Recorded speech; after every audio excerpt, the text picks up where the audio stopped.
We are on.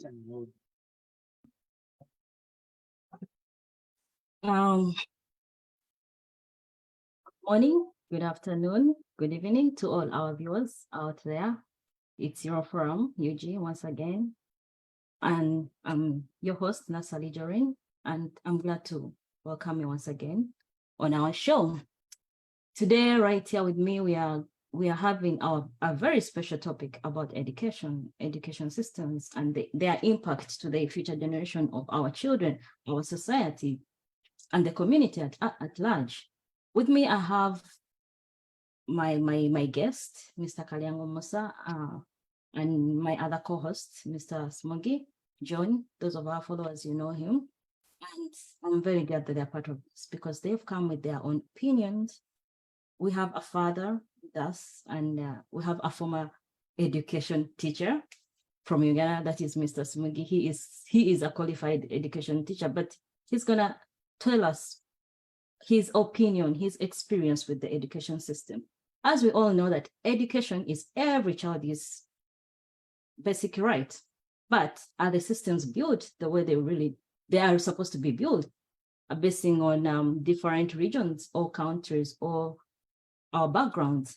With today here, we have our case study. Since all my guests are coming from Uganda, they are Ugandans, but they're right now staying in Denmark, which is the Nordic, I should call it in Europe, but that is a country in Europe. So we are going to listen to them. We are going to hear from their own opinions and experience.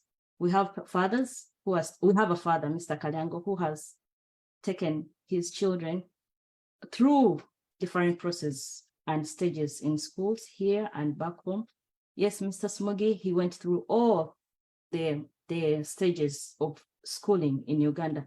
They are going to give us their opinion, which at the end of the show, which is going to be our first episode, because it's going to be a series of episodes, because education is not something simple that we can just tackle in one day or in 1 hour, then we finish it. But since as your forum, we have our special shows, which is Family Matters, where we handle things concerning family, concerning children, society, and community.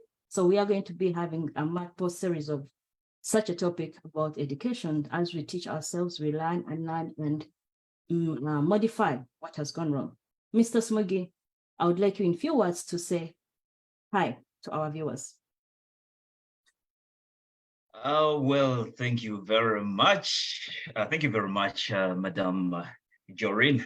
I'm honored to be a guest today. And basically, it's a wide show when I become a guest and to give my opinion. Oftenly, I don't normally give opinions, but if I was chosen, I take this also. I take it as an advantage, but most of it all, when I'm having a guest who is also prominent and I'm very comfortable with him, really, I become so glad. But to the viewers, good evening, yours, and then hopefully we shall be having a good show. Thank you very much, Mr. Smogi. That's my co-host, Mr. Smogi. Those of you who are following Europrogram, he's always here with us, learning different topics, interviewing different guests, and he's been a blessing to this platform because we are learning so much. Mr. Kalyango is with us, Mr. Kalyango Musa from Denmark. Mr. Kalyango, with the viewers, please say hello to our viewers. Well, thank you, the presenter Jolene, and your co-presenter, Mr. Smogi. I'm so delighted to be here with us.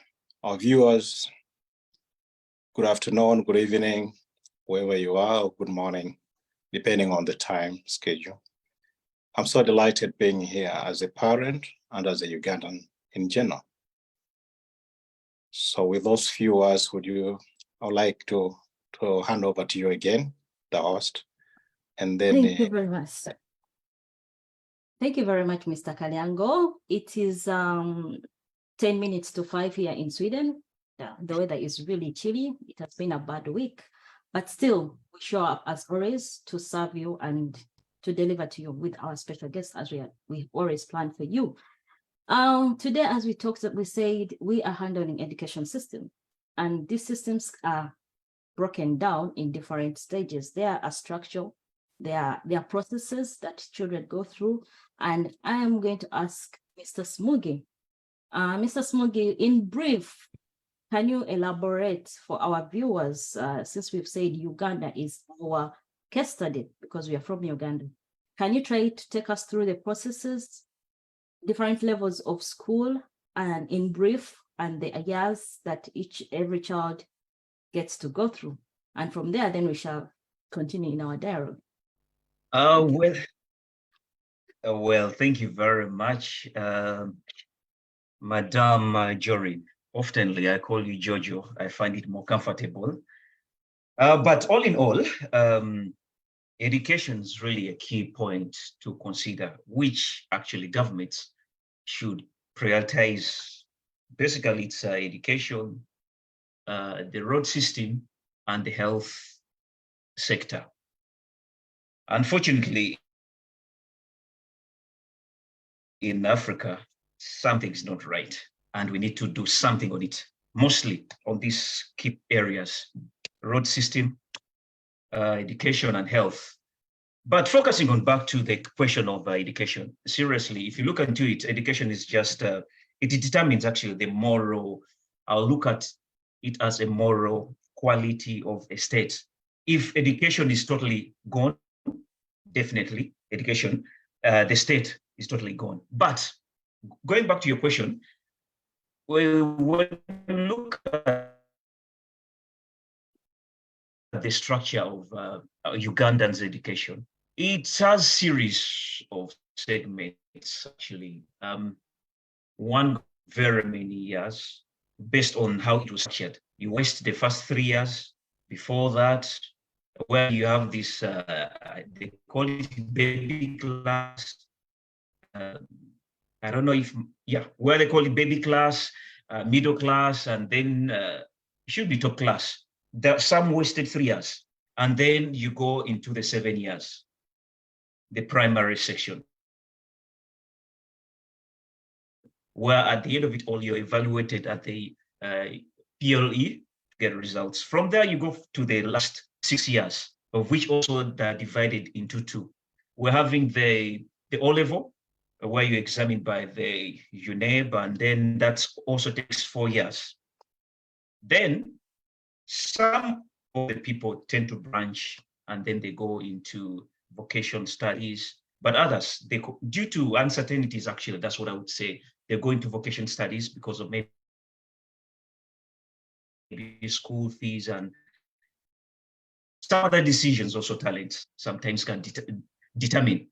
And others, they continue, they go with HSC, which is senior 6 and senior 5.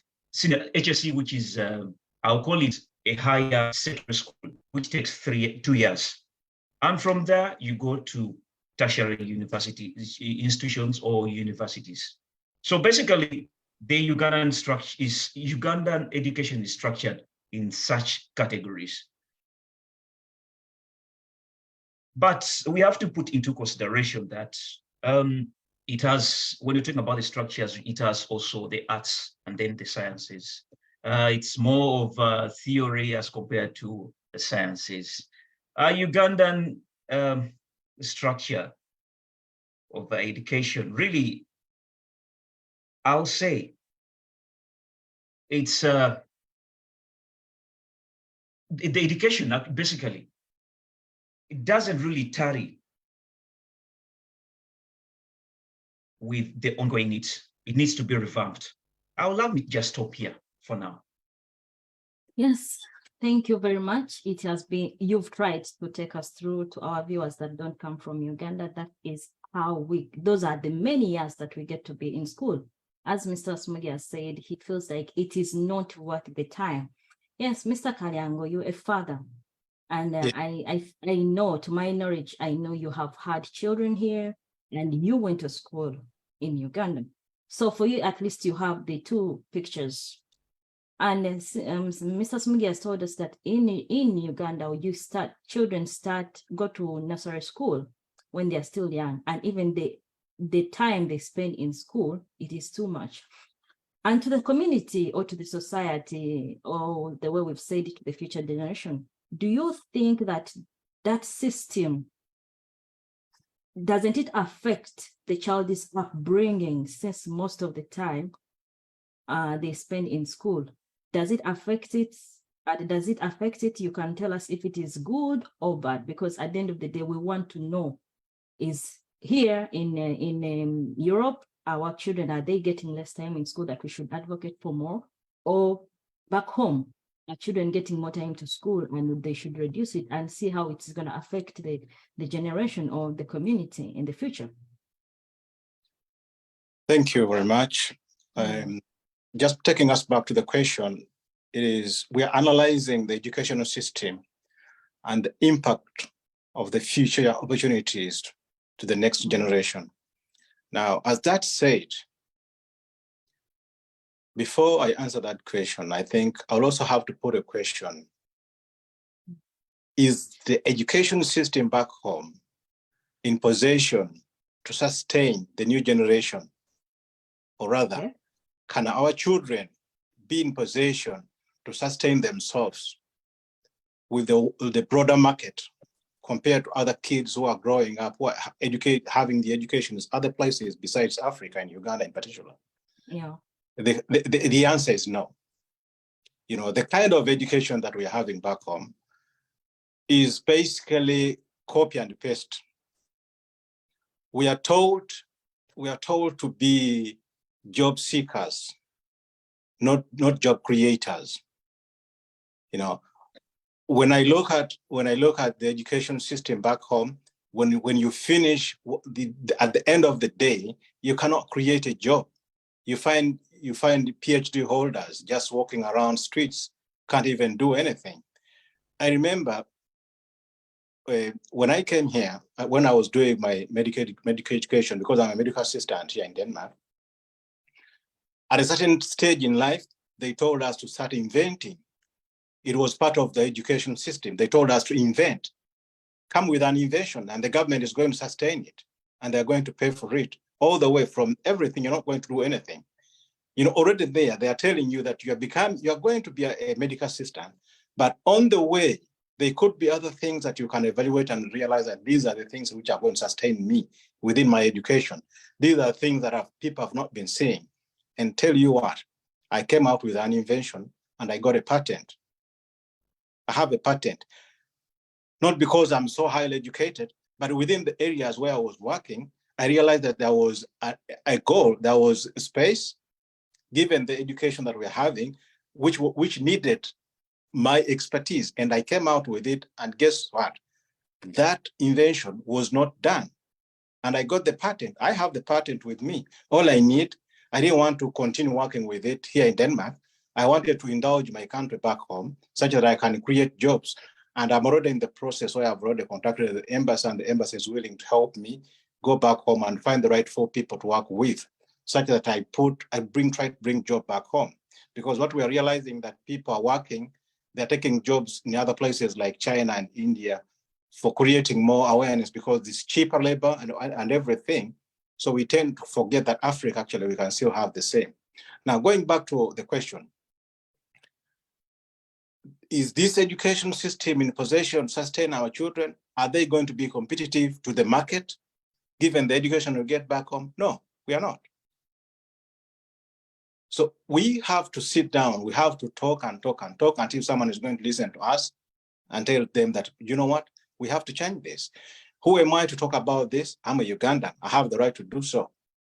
Am I in a position to challenge the system? Yes, I'm in position, given the fact that who brought these systems?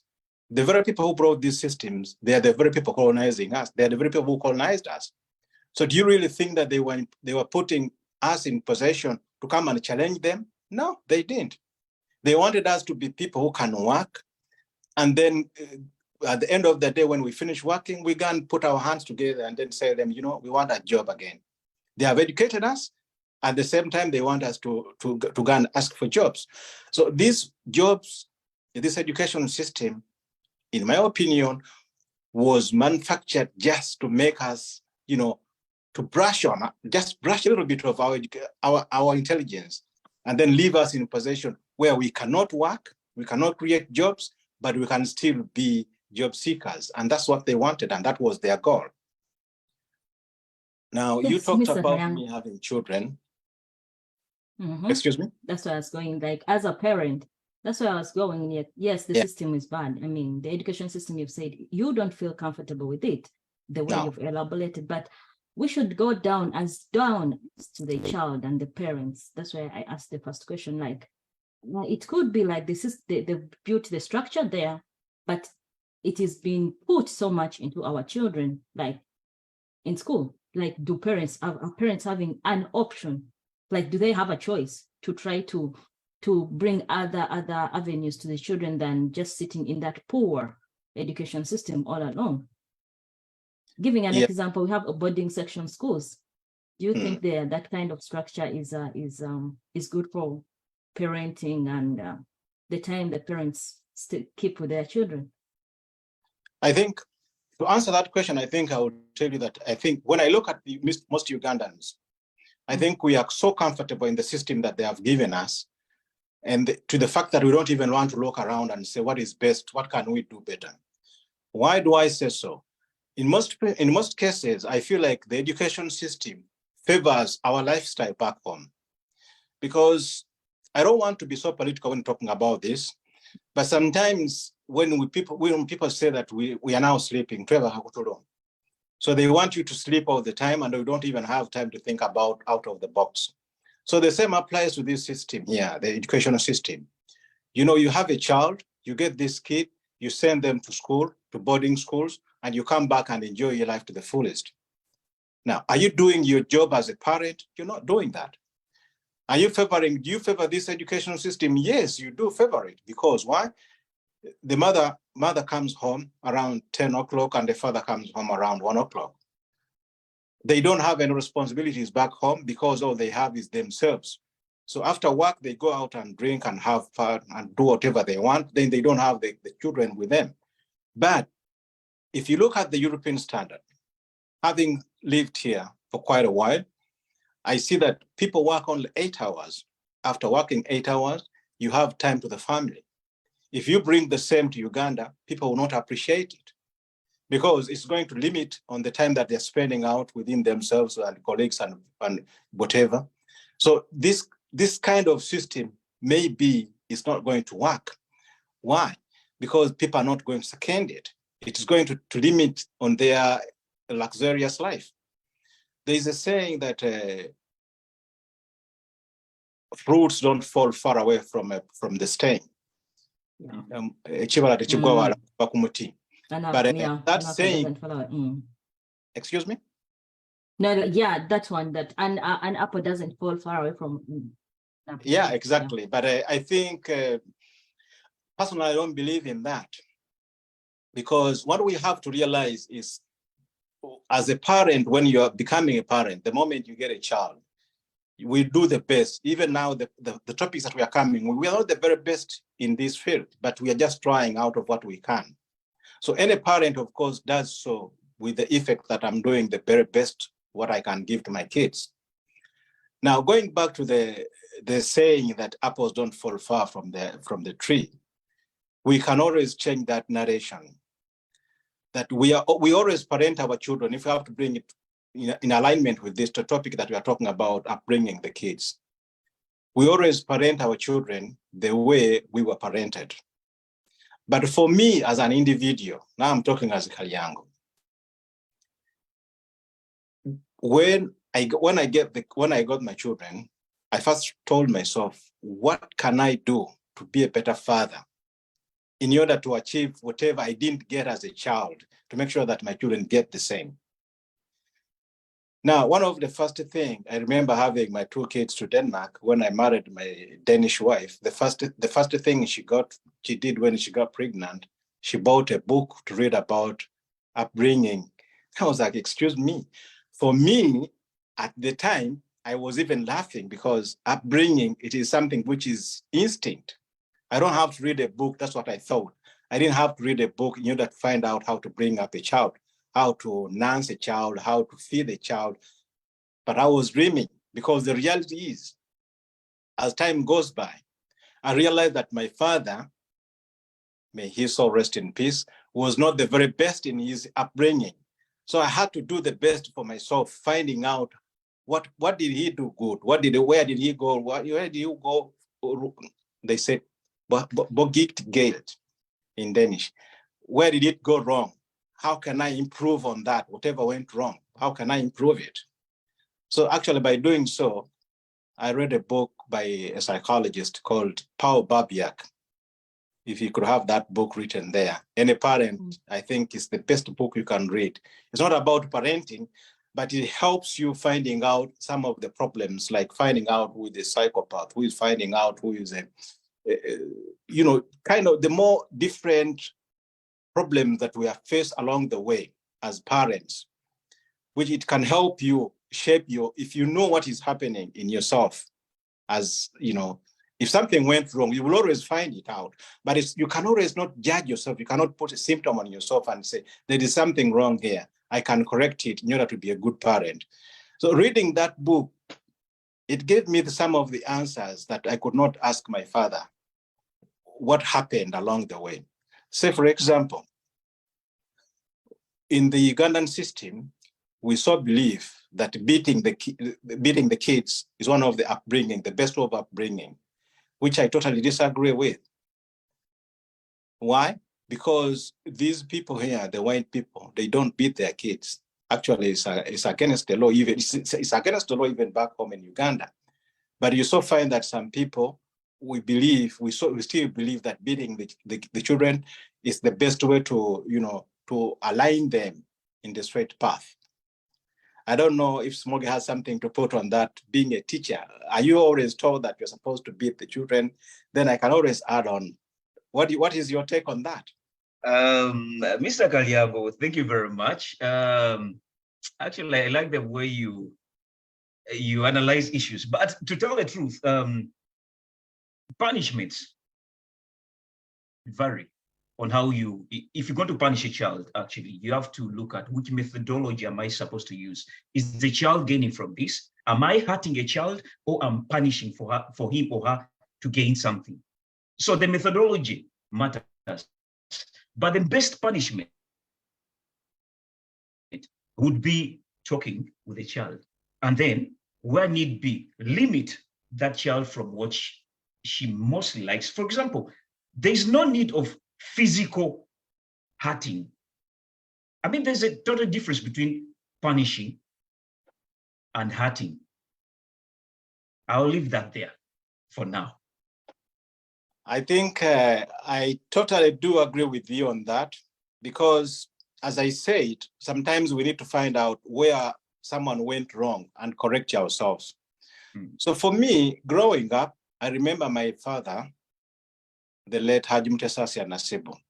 He was a very harsh man, We had rules and restrictions in the house that we had to be followed and guided to guide us through. But I remember sometimes being beaten, and I didn't even know the reason why I was being beaten. And in the African context, whereby a father doesn't have to explain to a child, he used to tell me, Sakugamba, didn't I tell you not to do this and that? I was like, but you have already beaten me. I'm already beaten. So do I have to lie down again and you beat me? Is that going to correct me? So it's like upbringing sometimes was a big problem. But, reading these kind of books and, finding out exactly what happens, why do people have to treat people that way? I realized that, my father was the firstborn in the house where he lived. And then he had his young siblings. So my father, being highly educated compared to his siblings, he started educating his siblings, children, at an early age, because his siblings started having children at the age of 17. So my father was educating his siblings' children. By the time we were born, my father was already in a hard situation financially.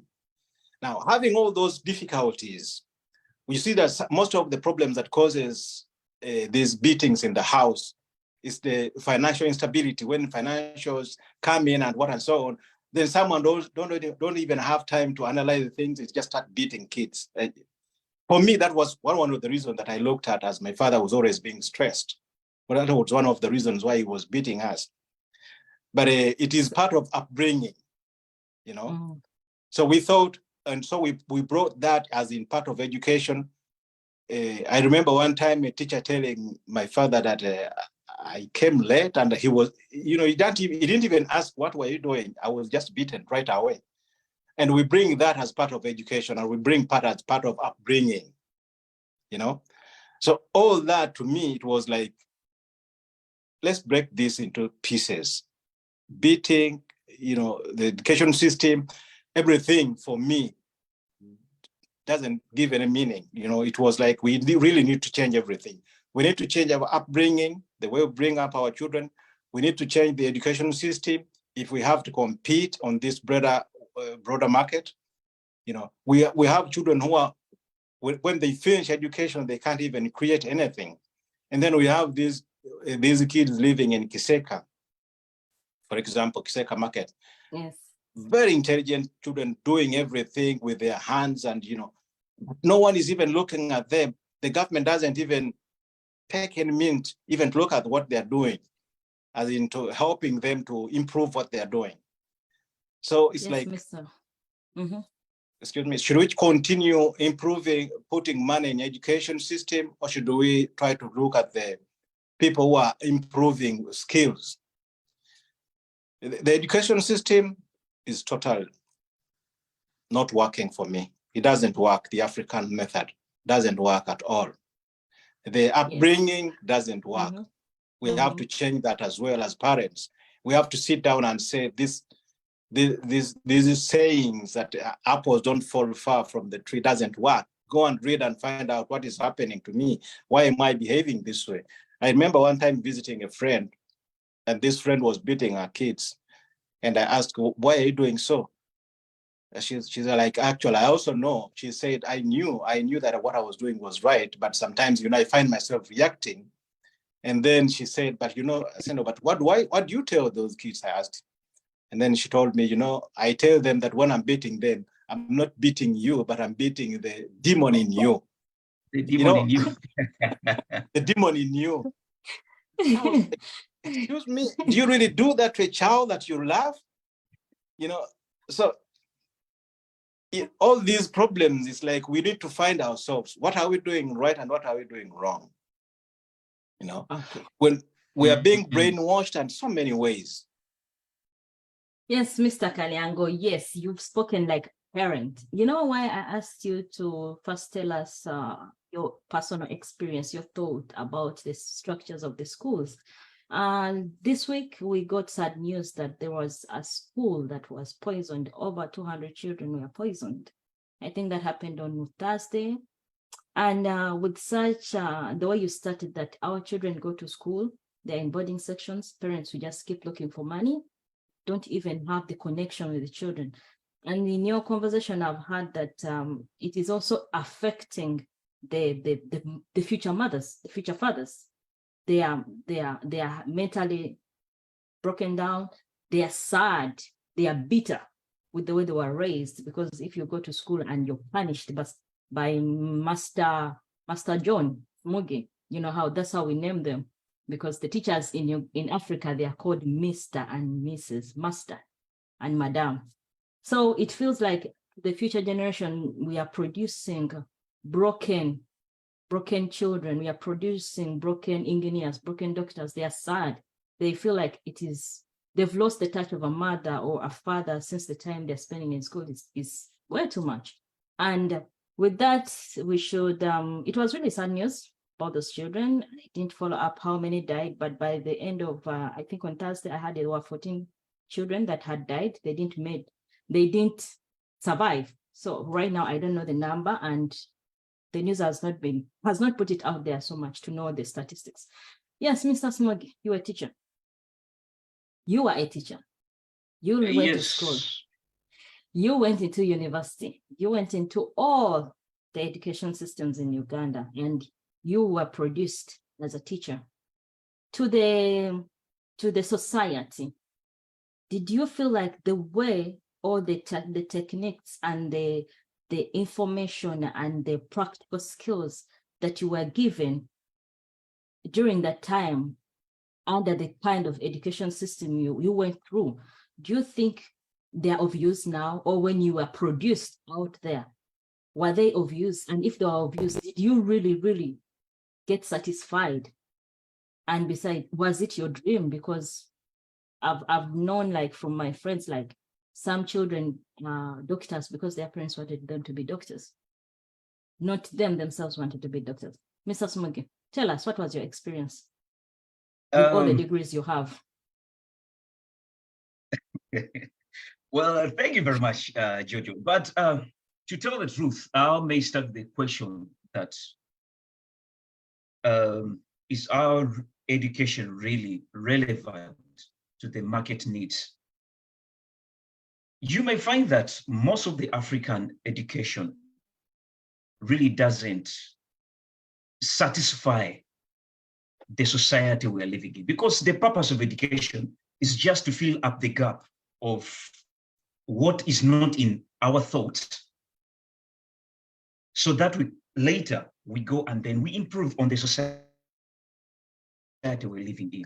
But if the education we're getting is not impactful to the society, then it's questionable. But first things first, you may ask one question that, do we go through schools and schools, or it's schools that go through us? I mean, we go through schools, but then later you have to ask yourself, after going through the school, did the school really go through me? Or I just passed through the school, then I disappeared? It all goes back to the genesis of our Ugandan education. Case in point, okay, African education. But case in point, for example, let me look at Uganda itself. Or whatever we're discussing right now is a blueprint of the colonialists. Unfortunately, we are failing to adjust. But yes, there's some bit of adjustment. I won't hit so much the nail to our politicians who are trying to do something, because of recent, I'm seeing, is it a competence-based curriculum, which they're trying to change? Yes. Yes, they're changing. But how long do they really take? How long did it take them to adjust? So my biggest problem is, if our political leaders who determine education are not educated enough to see the loopholes we're having, then our country is still in a mess. If you're failing to change the narrative of the colonial education, when I'm talking about the colonial education, let me just give a simple, should I say, simple reflect of exactly what you used to be. When you go back in the days, the colonialists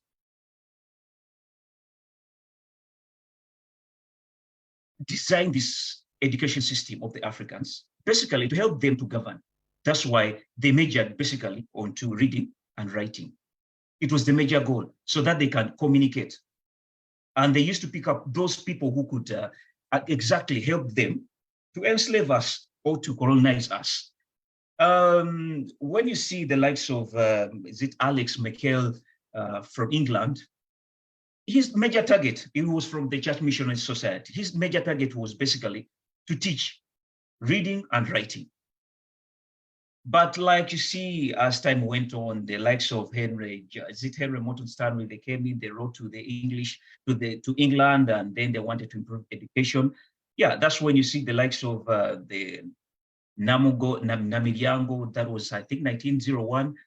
Those schools came in, the likes of Budo, King's College. That's when the Kabaka gave in that land of Budo to give that King's College, Budo.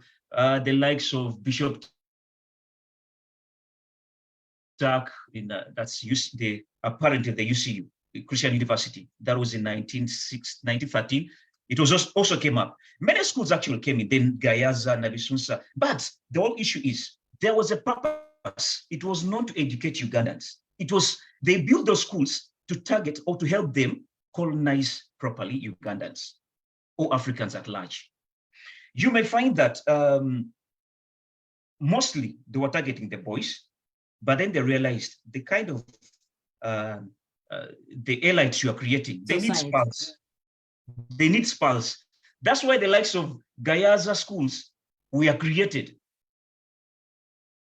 Single schools. And if you're so much keen, all these schools were single by then. So they come up with schools like that, Gayaza and Marisunsa, but that's why you see now they had to do the socials. This school goes to meet the other one, but they're trying to be keen and to see, in any case, we'll get these politicians. They will need someone who is also an elite to help them smoothly. But all in all, with as time went on and many things really changed after the World War and the Second World War. And then later when we come to the independence, yes, we're still under the colonial kind of setup, but thanks to the white paper, that was the white paper of the Kajubi report, that was in 1982. Also, it helped to do some bit of changes. But still, it's really worrying that we're still on the blueprint of the colonialists, where you see theories are more than the practical schools. Mr. Kalag has been talking about how the systems here in Europe are really changing. It's more practical based. But when you come to Africa, they created a blueprint of theories. Mr. Smogi, Please. to get us clear, what qualification did you get from Uganda? Because people will wonder why you're too much into, a lot of things about school.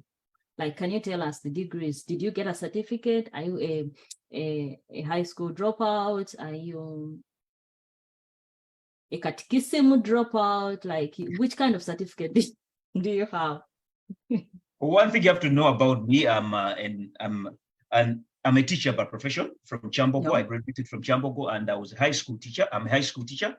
And then away from that, I went to Christian University where I was dealing with BBA. So I've been trying to move around. Sometime back, I was talking to Mr. Mugisha when he was with me. I told him that I'm this kind of a person who can be best described as a versatile. I've been trying to juggle with very many spheres. And unfortunately, when I come to the diaspora, it's something totally which I dropped and I'm doing something totally different from what I studied. I won't say that education did help me, because right now what I'm discussing is also being related to what I learned, but it still stays in education, in theories. But all in all, this comes back that if I cannot easily apply what I studied back home to the current system, that means we need to check our education. Of recent, you just had the Ugandan national, is it curricula, national high school, national high, I'm forgetting, which put on their website where they said all the degrees were terrible. And very many people say that they failed, they didn't learn. Meaning that our education system is really questionable, the qualifications. You yourself, I doubt whether what you studied is what you're doing right now. Many of us, many people really, when they come to Europe or USA or any other places in the diaspora, you find that you need to revamp back your degrees so that you can a little bit on the same plate with the rest. So question goes back, is our education system really valid? I'll say, nope. It's questionable. We need to change the blueprint properly. Like I said, I thank the education ministry right now for trying to do some bit of changes when they try to bring in that competence-based curriculum where it's child-centered, learner-centered. But it goes back to, in fact, I'll just say thank God to the COVID-19 having come into existence. It woke up very many institutions, inclusive was the education system, where people had now to start to at least comply with the technologies, starting from home.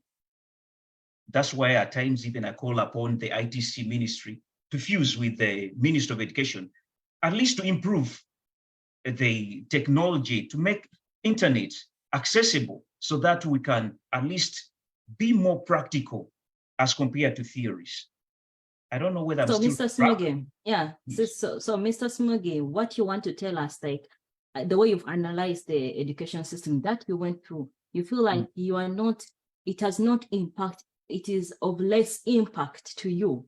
I'm talking about the qualifications you got. It is of less impact to you right now, which means that if it is still that weak or it's not yet there to the standards right now we're talking about, it is still not going to be good for the future generation. To tell the truth, if you want to do a better analysis of a good education system, you have to consider two things, around maybe three things. Is this education giving output of learners who are thinkers and creators? If you can't see that impact, and you're seeing a lot of unemployed and overemployed, I mean, basically, let me target unemployed. That means the education system is really lacking. Thank you very much. Reflect on the unemployment numbers back home. It will give you an answer. Was really education targeting the employment gap? If education system doesn't look also into the element of those people who are unemployed, that means there's no need of us going for education. So create an education which is going to create people who are thinkers to create jobs. Thank you, Smugi. Yeah, you're welcome, please. Thank you, Smugi. Yes, to our viewers, we are analyzing the education systems, their impact to the future generation. And our case study was Uganda, because I have two great men from Uganda. One is a father. He's been educated here. He has educated and is still educating. Another one, he is a qualified teacher from Uganda. And you've heard from his mouth that he feels he's not yet satisfied. To us here, like, if we bring it back to Europe, like for us who are having children, I am going to talk like a mother who is having children in the system here. We have children take less years in school. Like my son was telling me that it's not a must for a child to go through baby class, which we would have called kindergarten, the kindergarten, where for them they prioritize class 1. So if a mother is home and can take care of the child until when the child is 5 years, it's okay, take care of your child. And when you reach 6, then that's when the government feel like you're supposed to be in school. So that is grade 1 in Sweden. That is grade 1 to grade 9. And in that grade 9, those are 9 years in school. You are supposed to, by the end of the 9 years, they produce you to what you really want. We have carpenters by 9 years. We have electricians that when you sit there, you feel like, okay, the school produces someone and they'll be like, Mom, I think I am ready to go for gymnasium. Gymnasium, that would be the vocation school back home. And by that time, instead of this child going for S3 and S4 back in Uganda, this child joins high school, vocation training. And then after vocation training, it is optional for a child to go to university. That is in Europe. In Sweden, I'm talking about Sweden because that's where I know, that's where I am. But in Uganda, it has become so prestigious that even parents can even take loans to send their children to university. But then after the university, just like how Mr. Smugi has said, you end up seeing that they are still unemployed. A parent will take it through the children, his son, to a medical school, but he even doesn't own a clinic, not even his relatives. So as my discussants are saying, like, they feel it's not so impactful to the future generation, we call upon our own countries. We don't know what happens to other countries in Africa, but Uganda, basically, we feel that something is really, really lacking. And I'll go back to Mr. Kalyango with another scenario. In schools right now, still Uganda as a case study, we've seen the entertainment part being eaten up by the secular music. In my time, remember we used to do traditional folk dances. I remember we acted. I mean, we sang culture songs. And when you look at here, because okay, like Smugia said, like it has been too much of Asian, but right now they've tried to change. And the way they are changing, and they've replaced the entertainment system. Don't you think that is affecting our children? That's even now we see a lot of upcoming TikTokers below the age of 4, 5. As a parent, what is your say? Yeah, thank you very much on that note. I think it is something also very important to mention that as a child, I'm 51 years. That means I'm a child of 70 and I'm a child of the 80s. So this TikTok world is something very new for me. As that said, something is not right even back home, because I feel like there is a setup of, just scrapping off the new generation, the upcoming future, as we normally say, the leaders of tomorrow. Now, back to the point, you just mentioned that over 200 children were being poisoned. That is something we cannot just live without talking about. A few months back, we had children are being banned in school, So we have all these scenarios going on back and forth. And it's like, if we are killing the new generation that is supposed to take over after us, who is going to take over after us? Now, when you look at back to the question about the TikTok and my input on that, these people, the Chinese, are so clever. They are fighting to take over the world. If you look at TikTok in China, it's very advanced in a way that it's not about this laughing and giggling all the time and making fun of everything. You find adults, well-behaved children who, as a child of the 70s and 80s, we used to respect people who are elderly. Nowadays, you find a woman who is 70 years dancing because she wants to have fun. She wants to have likes. It's like, what happened to the integrity? There are things you can learn in school, and there are things you don't have to learn in school. Mr. Things Kalyango.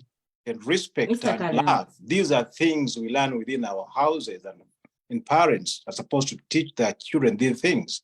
You're not telling me that you're sending them in school to learn how to love, to learn how to respect, to learn how to have dignity. Mr. Kalyango. Yes, Let please. me put this to you. Do you remember the speech days we used to have?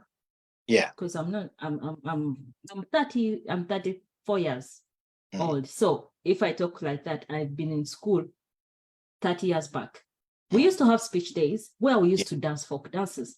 But right now you sit down and watch in schools, teachers are preparing for the speech day I don't know, there's an entertainment on visitation days, and children are miming the music on the radio.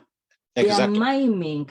So I think it's not, I wouldn't say it is the government right now, because they have curriculums, of which in the curriculum there is also, how is it called? It writes in here, it is free time, where they do music, actually MDD. And the teachers themselves, they are using that music, dance, and drama to start making these children act. You find these children are dressed up like bagoles, like wedding. And they are singing such music. So I don't think it's now the government or whatever. Should I come in a little bit? There's something we call the Minister of Ethics. I mean, all these things do lie under that. They're supposed to come out and tell us exactly what to do and how to do it. They're supposed to come and discipline us. Now, if they're not doing all that, what is the essence of having a Minister of Ethics? What are they doing? Why can't they come out and say, you please stop this nonsense? You're supposed to be a role model. You're not supposed to be making all this fun because you want to have fun. You're You find women and ladies, displaying everything just because they want to have, you want to have likes. How are you going to expect a 9-year-old child to behave? As I'm saying, however much we're talking about education system and everything, education system is not going to tell you what dignity is all about, and love and respect for your own. These are things we used to have. The psychiatrist could do that. The mother in the house should do that. But if you're a mother in the house and you're dressing indecently, you cannot expect your kid not to do the same. It's the entire system that has to change and say, what are we doing? As I was saying, that the Chinese, they don't allow their kids to play on this TikTok all day long. They don't. It is restricted. 2 hours maximum, 1 hour, 2 hours, 45 minutes. We don't do that. And it's all the way from the government level. You see, everything is planned through the government level. And they don't allow them to make all these videos of making funds and so on. And one of the worst things that has also killed the generation is this so-called kadama. Mr. Kalyango, before you come to just stick on that one a little bit, I wanted to chip in a little bit. Yeah. On the side where, Jojo, you talked about the government should not be blamed. Now we should take it to the teachers. But yes, you might be right. What is the quality or the quality of the teachers we're having? It should be also questioned. Try to look at the quality of teachers we had long ago and the teachers of today, the digital world. Like I said, when you're trying to evaluate the education system of any given country, you have to look now into the ability to think and create. Do our teachers really think and create? That's also a question to be looked into. Then you have to look into the other aspect of education, to evaluate education system. You look also into the interpersonal skill. Do kids actually come together and then think about how to solve certain issues? What about the digital literacy, advancement in technology? Have we also utilized it well? So at the end of it all, before you come also to the teachers, yes, I'll blame them because the quality is also going down. But who's to blame for this? Let's go back to the government itself. Or whatever you're seeing, Mr. Kalanga actually talked about it well when also we're looking into the Minister of Ethics. That's also government. What does it do when they're seeing all this? Well, you've been trying to talk about the co-curricular activities. Look at the government which comes out of recent, all these good schools where we started in, government schools. How many of them, how many of those schools are still having even their fields where they used to play sports and games? Government has come in to sell all those lands. Unfortunately, even some schools have been sold off by schools. The game of privatization of schools has also changed the narrative. They're just looking after capital. They're no longer looking into the numbers. I mean, they're no longer looking into the quality of students they're going to get out, the quality of teachers, but they're after passing and then getting money. Look at all the private schools. So when you're trying to talk about what TikTok is giving us, it's because the system we are having to create is not giving creators, but copycats. Smugi, I will speak as a parent. Before even I blame the government, I blame the teacher, I blame the parents. Personally, cannot go for such a concert. I cannot. And I cannot even now, because I hear they even ask parents, send clothes because your child is going to act like this kind of musician. Because charity begins at home. That's why we've lost our touch as parents. Let me just... Because probably we also went through the poor education system that we don't even see the moral ethics and the social But as ethics. the world is trying to evolve, we have to adjust. Just take this from me. All stakeholders in the education system, inclusive, are the parents, teachers, society where we live in. also the The government government. are supposed to look to see that the education system goes right. But we should work together. First wait.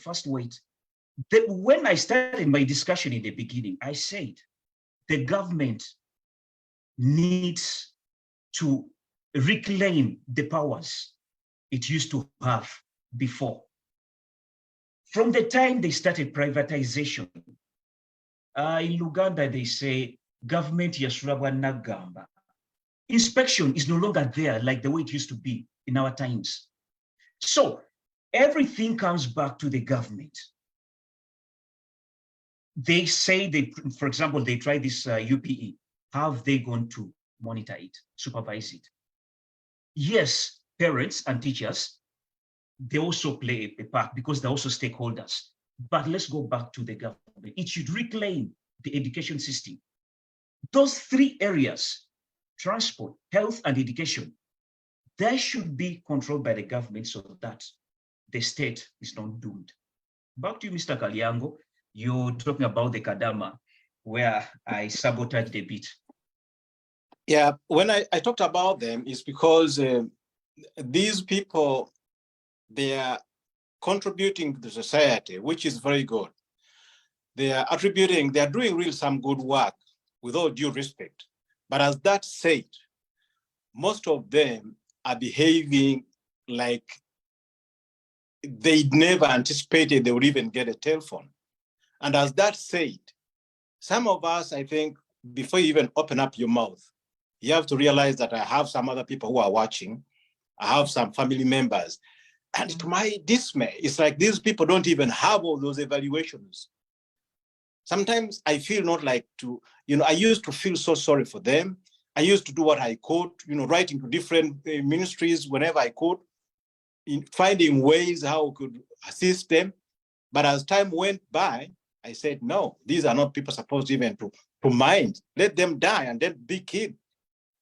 Because the way they behave when they have the telephone, should I say something about that?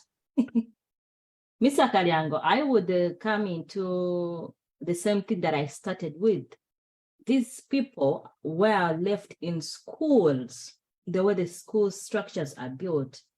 In schools, 80% of their time learning something that was drafted a couple of years back. Those are the curriculum, the subjects and topics, and they are jobless. So they've never had parental guidance. They even, I think some of them don't even know when to speak the way you've said and what to speak, because so many topics are on social media platform, but it's not that you're supposed to comment on everything. So many kinds of, we have a right to our phones, but there are different ways. I know my parents told me, you are not supposed to dress up like that. I got enough time probably with my parents because we didn't have, more time in school. But now these people, you can see this generation that came after, they were left in schools. Parents never looked, they were just given 1 week to be with their children. They don't know what kind of words the child does. They don't even sit down and talk to their children. They don't even do follow-ups back in school. Like, how is my child behaving? We were in a generation where even parents went and defended their children when they said, "Omwana you have me a teacher."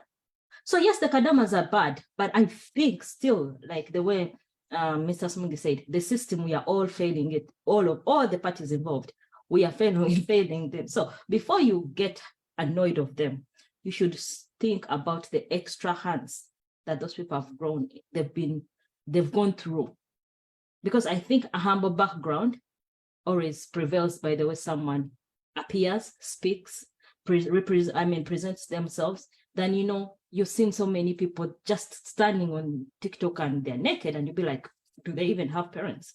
So it's with my due respect, please forgive them. I will, of course. We are just discussing and exchanging views, but when we talk about the next generation that is supposed to take over after us, then of course the feelings do come out, because I know that what am I leaving behind? The legacy that I'm leaving behind. Some of the problems that we are facing, is because we always want to live a better future. It's not about how many millions you're leaving to your account of your children, but it's about, the morals that you have inflicted into this child. It's not about the education, as you mentioned some time back. You say that some parents would prefer that their children are doctors, despite the fact that they don't even have none in the family as being a doctor. I'll take, for example, I have 5 boys, but they all have different aspects besides the first 2. The first one has a master's in business administration and sociology, and the second one took the same business administration and sociology. The third one decided, no, I want to be an electrician. Just as you said, when he finished his 9th grade, he said, I'm not going through the gymnasium hustle. I'm not doing that. I'm following my passion. I'm good with my hands, and this is what I want. I said, you know what?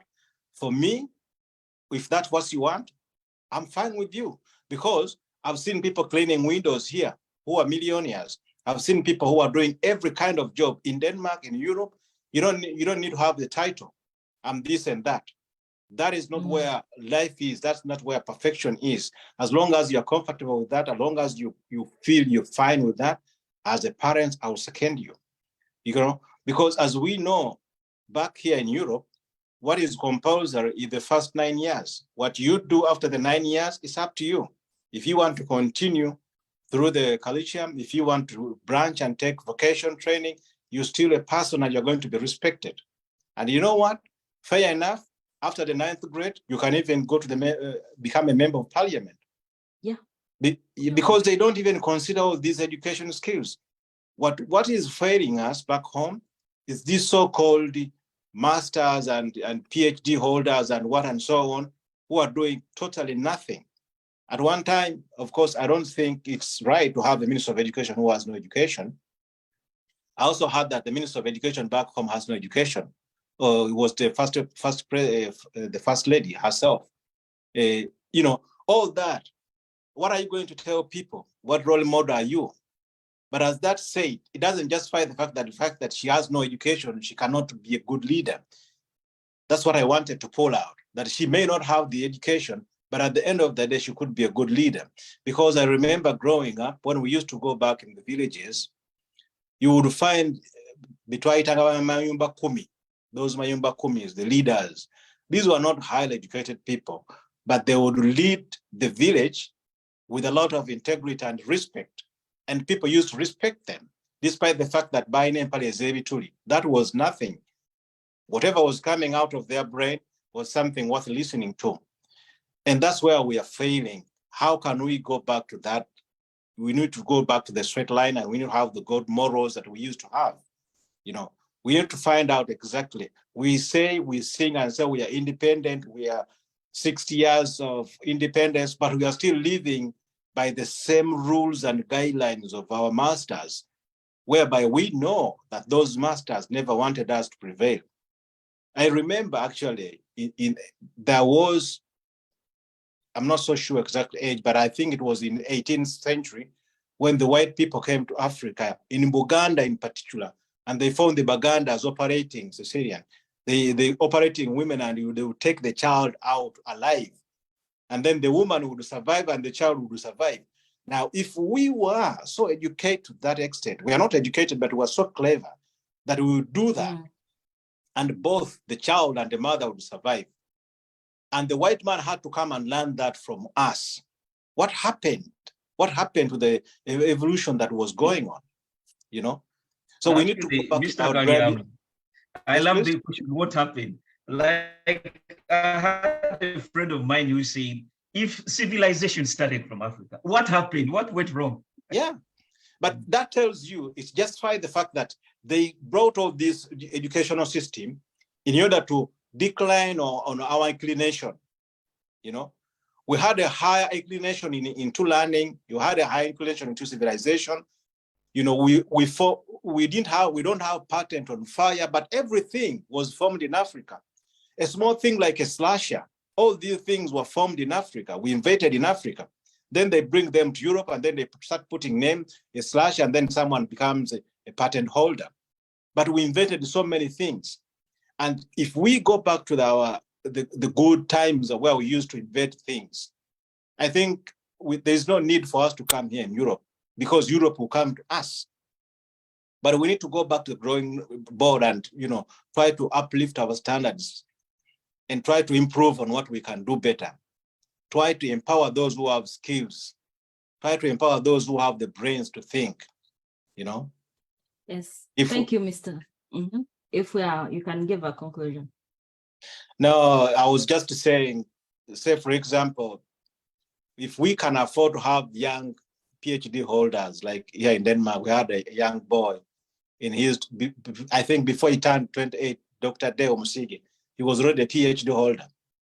If we can afford to do that, you see, why can't we do that even back home? He came here when he was around 17, 16, but in a period of 15, 18 years, he was already a PhD holder.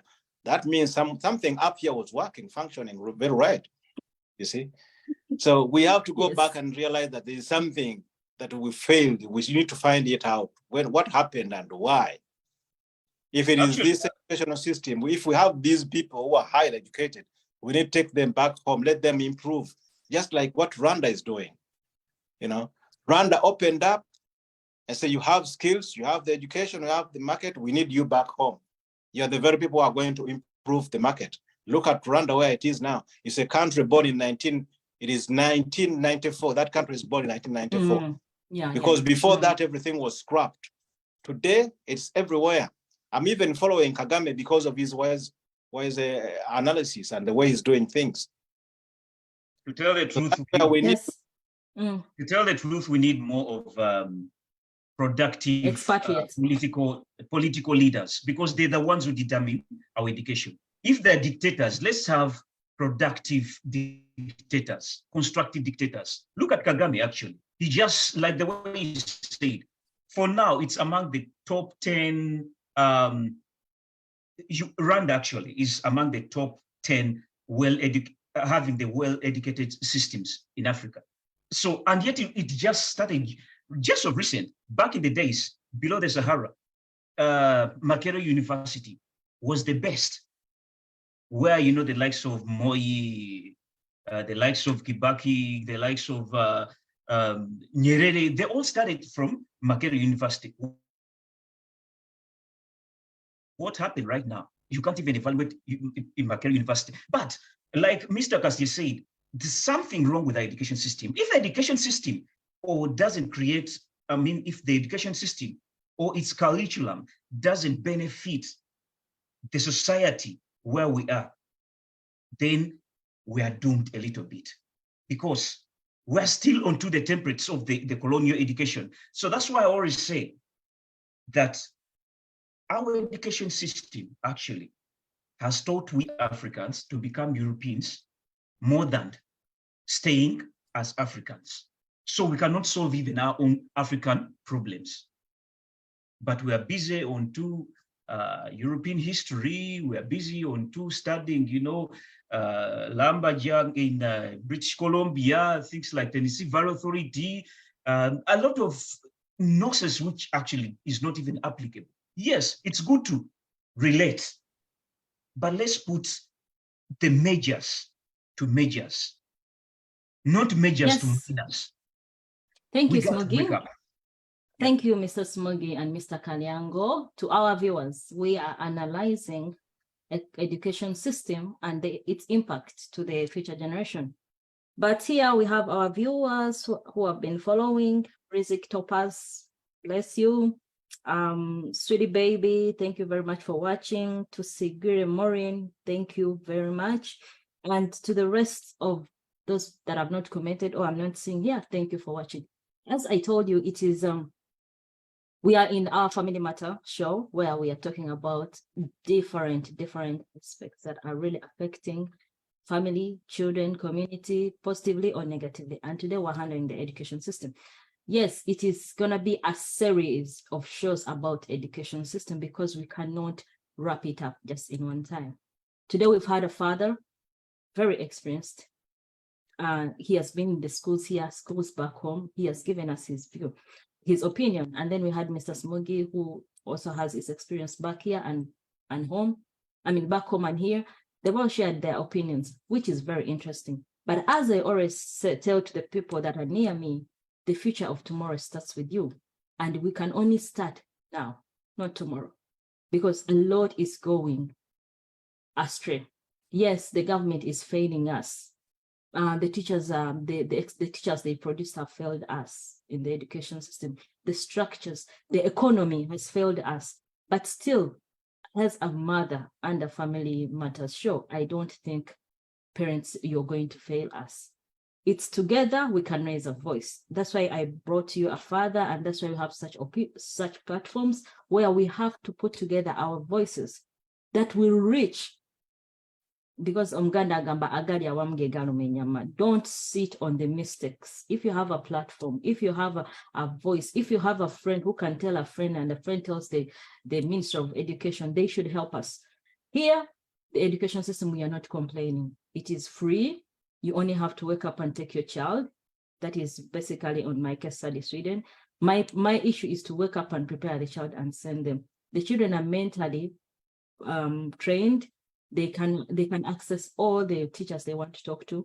I personally, as a mother, I am also mentally supported. Like I have so many supports. If a teacher says my child is failing somewhere, they call me and sit me down and talk me through and touch me to other authorities, organizations that can help me. So if here it is possible, and like our discussants have said, the education system we have started here, how about us who are here? We should also go back. We should take back the knowledge. We should talk to other people, and those who can even go in and build simple structures. We should also do that so that we can serve the future. Today, it was me, Jolene, and Jorina Sari from Sweden, Smugi from Denmark, and Mr. Kalyang. Mr. Kalyang, I want you to round up our today's show, and hope we shall invite you once again, and you give us more of this, because today time is against us. I'm so humbled being here, talking on something that I love so much, that is parenting. At least this is... Yes, please? I'm humbled to have you too. Yeah, This is a very big topic, and I know some people, some of the words may not sound so well in other people's ears, but sometimes when it comes to parenting, you know, we have our emotions as part of it, because we can't do anything without our future generation. And there is no future generation if we're not taking care of our kids. I do here appreciate every single friend of mine who is taking the initiative to have their children with them wherever I see. Allow me send my regards to my best friend, Peter Ntende, Kasirie, and Alex Gaucho. You know, these are parents, but what I love much about them, whenever you see these three guys, the next thing is your child with them. You know, to me, that is something that I love so much, that someone takes the initiative to walk around and see them with their kids. You know, we don't have the future, as I said, until we have our children with us. They can only, whatever you can tell them, you tell them, don't do this. If I tell my kids don't smoke and I'm out smoking, they will continue smoking, because the best way of teaching is by through seeing. So we teach our kids good morals and values whenever we are with them. And I salute each and every one of you who is taking care of their kids, because this is the future generation. Thank you. Thank you very much. Actually, Akatelekeka, the award goes to the best father of the month is Mr. Mugisha Moses. Salute you, guy. I have information that you have put it up there for the men in Norway, that you're a great parent. Thank you. Amid this your busy What are you schedule. trying to mean? In Norway or in I'm saying, actually, to me, according to my statistics, I'm giving him the best award of the father. Katirana, you also have to prove to me. I'm Mr. Kalyang, will still be ahead. We shall always look up to you. We shall always call you, listen to you, because for us, we are still young in this parenting journey. We still need great men with great experience, with great words to see us through this journey. Sinyangu, those people who have kids in Europe, it's not really easy, but thank you for doing it. Smugi, thank you for being the father. I salute you. For now, we sign out and catch us next time on our Series 2. Just before you sign up, I'm sorry to interrupt you a little time. I just wanted to just give a last wrap up on this. When it comes to education system, actually, like I said, all stakeholders in Africa should get involved. That's the parents, the teachers, but the government should reclaim control. The way it used to be way back in the days, such that we get great men of impetus. For example, like Mr. Kalia. If you look at the systems way back in the days we used to have, we used to not to study for like actually by the time I went to secondary, there was that regime that used to study for only half a day, and then another class used to come in. But look at the situation where kids are spending the whole of the day, and then they have preps, and then they are given homework. Which kind of mindset are you creating on the oncoming kids? So while we are looking at the curriculum, we should also look into the other co-curricular element of it. But it goes back to the government. They should revamp. Yes, all stakeholders are okay, but government should have a major tool in this, because like Rizik said online, who creates the curriculum? It's the government. So whatever is happening, whatever is going wrong, it's the government to blame. For us, we're just panel beating a little bit as parents or teachers. But nevertheless, also we have next time maybe we should also look into the evaluation system. How do we evaluate others?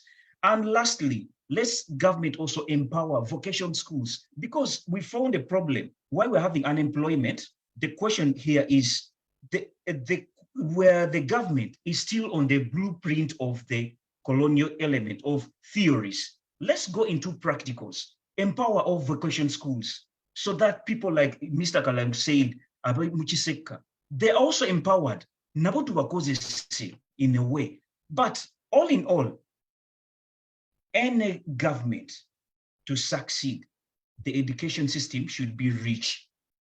But it's rich when the government invests in research. All these countries where we are, they invest too much research. Come back to Uganda or Africa. How much do our governments involve in research away from getting money to fight wars? So my question is, let the government invest in research so education systems will be also solved. I drop the mic. Thank you very much. Catch us again next time for our Series 2. Thank you very much.